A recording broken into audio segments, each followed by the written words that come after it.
Yang jelas, pertama apapun yang kita capai hari ini adalah patut kita syukuri ya.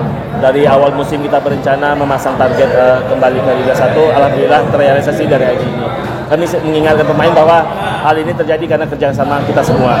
Tidak hanya di tim pemain ofisial, tapi juga di kantor dan terutama pemain ke-12 kami, para supporter yang selalu hadir, meluangkan waktunya berpanas-panasan, berteriak di pinggir lapangan, selalu mendukung kami. Yang jelas, ini persembahan kita kepada Ranah Minang.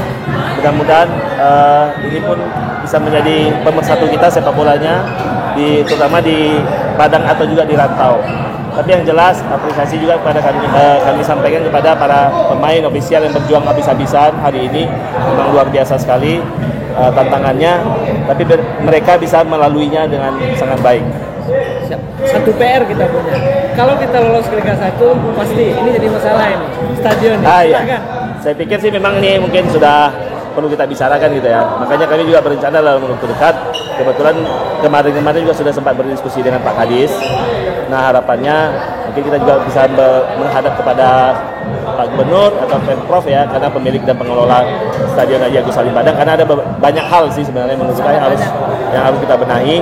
Insya Allah mudah-mudahan kita bisa bersiap menggelar pertandingan di Liga 1 di Haji Agus Salim Padang.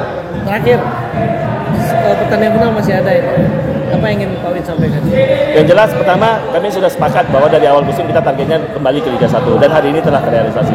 Tapi kita memberi tantangan baru ya kepada pemain gitu ya. Apakah akan kita biarkan saja seperti itu pialanya di bawah orang lain atau tidak?